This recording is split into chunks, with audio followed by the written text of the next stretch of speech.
একদিকে Russia Ukraine, অপরদিকে Iran Israel যুক্তরাষ্ট্র জুড়ে চলছে তৃতীয় বিশ্বযুদ্ধের উত্তেজনা।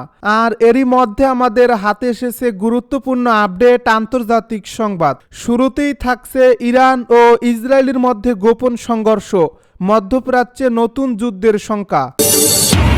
আরও থাকছে সুদানে বিমান বিধ্বস্তে নিহত বেড়ে 46। এদিকে সিরিয়ার দক্ষিণাঞ্চলে ফের ইসরায়েলি বাহিনীর বিমান হামলা, নিহত 2।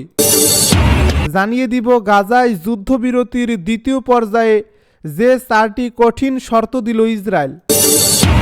সব শেষে জানিয়ে দিব সব তিক্ততা ভুলে রাশিয়াকে কাছে চাইছে যুক্তরাষ্ট্র। শুনছিলেন হাতে পাওয়া গুরুত্বপূর্ণ আপডেট সংবাদের শিরোনাম, এবারে বিস্তারিত। তবে তার আগে অনুরোধ রইল ভিডিওটিতে একটি লাইক দিন এবং কমেন্ট করে জানিয়ে দিন ভিডিও সম্পর্কে আপনার মূল্যবান মতামত। আরও জানিয়ে দিন ভিডিওটি কোথা থেকে দেখছেন বা কোন জেলা থেকে দেখছেন। ইরান ও ইসরায়েলের মধ্যে গোপন সংঘর্ষ, মধ্যপ্রাচ্যে নতুন যুদ্ধের শঙ্কা। মধ্যপ্রাচ্যে নতুন যুদ্ধের আশঙ্কা ক্রমেই বাড়ছে, কারণ ইরান ও ইসরায়েলের মধ্যে সাম্প্রতিক সময়ে বেশ কয়েকটি গোপন সংঘর্ষের ঘটনা ঘটছে। আন্তর্জাতিক বিশ্লেষকেরা বলছেন, আড়ালে চলতে থাকা এই হামলা ও পাল্টা হামলার ফলে দুই দেশের মধ্যে সরাসরি যুদ্ধের সম্ভাবনা উড়িয়ে দেওয়া যাচ্ছে না। বিশ্ব গণমাধ্যমের বিভিন্ন প্রতিবেদনে উঠে এসেছে, ইসরায়েল সম্প্রতি সিরিয়ার ভেতরে ইরান সমর্থিত মিলিশিয়াদের উপর বিমান হামলা চালিয়েছে। এতে বেশ কয়েকজন শীর্ষ ইরানি কমান্ডার নিহত হয়েছে। এর প্রতিশোধ নিতে ইরান ও ইসরায়েলি স্বার্থের বিরুদ্ধে গোপন অপারেশন পরিচালনা করছে বলে দাবি বিভিন্ন গোয়েন্দা সূত্রের। বিশ্লেষকদের মতে, দীর্ঘদিন ধরেই ইসরায়েল ও ইরান একে অপরের বিরুদ্ধে হাইব্রিড যুদ্ধ চালিয়ে যাচ্ছে, তবে সাম্প্রতিক উত্তেজনা অতীতের চেয়ে অনেক বেশি বিস্তৃত ও গভীর। এর একটি কারণ হলো ইরানের সামরিক সক্ষমতা বৃদ্ধি, বিশেষ করে তাদের ব্যালিস্টিক ক্ষেপণাস্ত্র এবং ড্রোন প্রযুক্তির উন্নয়ন। অন্যদিকে ইসরায়েল ও মার্কিন যুক্তরাষ্ট্রের সমর্থনে আরও আক্রমণাত্মক হয়ে উঠছে। মার্কিন প্রশাসন ইতিমধ্যেই মধ্যপ্রাচ্যে উত্তেজনা কমানোর আহ্বান জানিয়েছে এবং উভয় পক্ষকে সংযত থাকার পরামর্শ দিয়েছে। তবে ইসরায়েল স্পষ্টভাবে বলছে যে তারা তাদের নিরাপত্তা রক্ষার জন্য যে কোনো পদক্ষেপ নিতে প্রস্তুত। অন্যদিকে ইরানও জানিয়েছে যে তাদের সার্বভৌমত্ব রক্ষায় তারা কোনো ছাড় দেবে না। এই পরিস্থিতিতে বিশেষজ্ঞরা বলছেন, যদি ইরান ও ইসরায়েলের মধ্যে সরাসরি সংঘর্ষ শুরু হয় তাহলে পুরো মধ্যপ্রাচ্য বিশাল মাত্রার অস্থিরতার সৃষ্টি হবে। এমনকি এই যুদ্ধের প্রভাব বৈশ্বিক জ্বালানি বাজারও পড়তে পারে, যা বিশ্ব অর্থনীতিকে আরও চাপে ফেলবে। এখন দেখার বিষয়, আন্তর্জাতিক কূটনৈতিক প্রচেষ্টায় এই উত্তেজনা প্রশমিত হয় নাকি নতুন এক রক্তক্ষয়ী যুদ্ধের সূচনা হয়। সুদানে বিমান বিধ্বস্তে নিহত বেড়ে 46। সুদানের রাজধানী খার্তুমের উপকণ্ঠে সামরিক বিমান বিধ্বস্তে নিহতের সংখ্যা বেড়ে 46 জনে দাঁড়িয়েছে। মঙ্গলবার বৃহত্তর খার্তুমের ওমদুরমানে সেনাবাহিনীর বৃহত্তম সামরিক কেন্দ্র ওয়াদি সেইদনা বিমান ঘাঁটির কাছে দুর্ঘটনাটি ঘটে। এরপর প্রাথমিক তথ্যে 19 জনের মৃত্যুর কথা জানানো হয়। তবে বুধবার দেশটির সরকার জানিয়েছে, দুর্ঘটনায় 46 জনের প্রাণহানি হয়েছে। এতে সামরিক কর্মকর্তা ছাড়াও বেসামরিক মানুষ ছিলেন।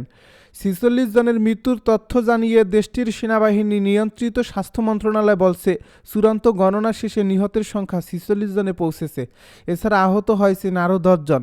একটি সামরিক সূত্র বার্তা সংস্থা এএফপিকে জানিয়েছে, আন্তনব বিমানটি প্রযুক্তিগত ত্রুটির কারণে বিধ্বস্ত হয়। প্রত্যক্ষদর্শীরা জানিয়েছেন, বিমানটি যে এলাকায় বিধ্বস্ত হয়েছে সেখানকার বেশ কয়েকটি ঘরবাড়ি ক্ষতি হয়েছে। সিরিয়ার দক্ষিণাঞ্চলে ফের ইসরায়েলি বিমান হামলা, নিহত 2। সিরিয়ার দক্ষিণাঞ্চলে ও দামেস্কের বাইরে বেশ কয়েকটি সামরিক লক্ষ্যবস্তুতে বিমান হামলা চালিয়েছে ইসরায়েলি বাহিনী।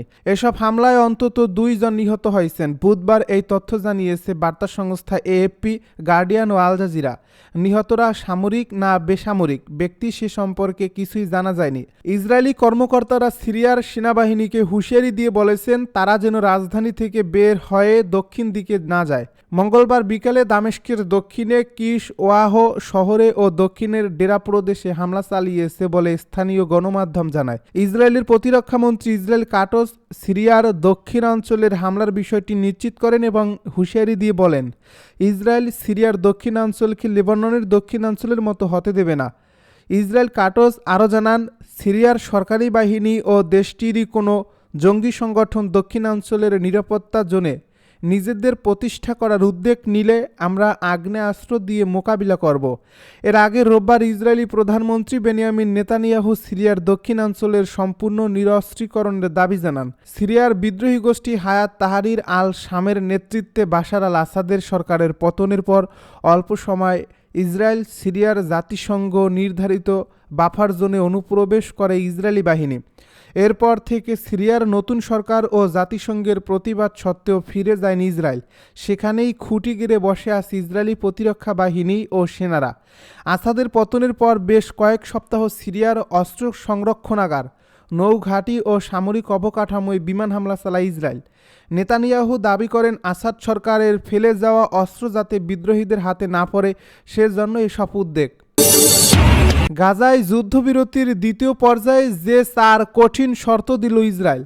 আরও কয়েকদিনের মধ্যেই গাজায় যুদ্ধবিরতি চুক্তির দ্বিতীয় পর্যায় শুরু হওয়ার কথা। তবে দ্বিতীয় পর্যায়ে প্রবেশের জন্য 4টি কঠিন শর্ত রেখেছে ইসরায়েল। যদি এই 4 শর্ত পূরণ না হয় সেক্ষেত্রে এই চুক্তির প্রস্তাবিত দ্বিতীয় পর্যায় শুরুর ব্যাপারটি পুরোপুরি অনিশ্চয়তার মধ্যে পড়বে বলে জানিয়েছেন দেশটির জ্বালানি মন্ত্রী এবং যুদ্ধকালীন মন্ত্রিসভার অন্যতম গুরুত্বপূর্ণ সদস্য এলি কোহেন।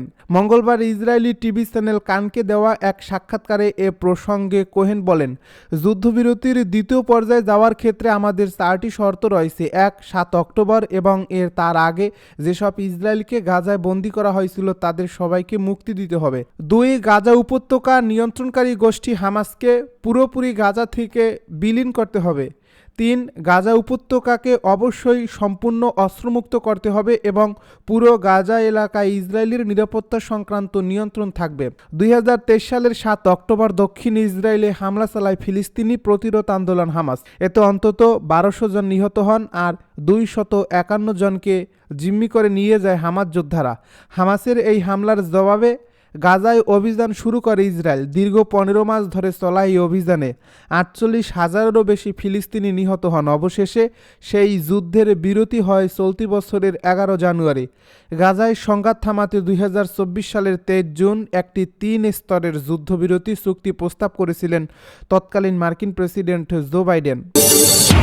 সব তিক্ততা ভুলে রাশিয়াকে কাছে চাইছে যুক্তরাষ্ট্র। যুক্তরাষ্ট্রের অবস্থান উল্টে দিয়ে ট্রাম্পের মুখে এখন মস্কোর প্রতিধ্বনি। রাশিয়া ইউক্রেন যুদ্ধ শুরুর 3 বছর পর আনুষ্ঠানিকভাবে রাশিয়ার পক্ষে অবস্থান নিয়েছে যুক্তরাষ্ট্র। জাতিসংঘে ভোটাভুটিতে 2টি ভিন্ন ভোটে রাশিয়ার পক্ষে অবস্থান নিয়েছে দেশটি। ব্রিটেন ও ইউরোপীয় মিত্রদের মৌখিক আপত্তি সত্ত্বেও যুক্তরাষ্ট্র জাতিসংঘ নিরাপত্তা পরিষদে শান্তির পথ প্রস্তাব পাশ করে। এমনকি মঙ্গলবার জাতিসংঘে রাশিয়ার বিরুদ্ধে নিন্দা ও অস্বীকৃতি জানিয়েছে ওয়াশিংটন।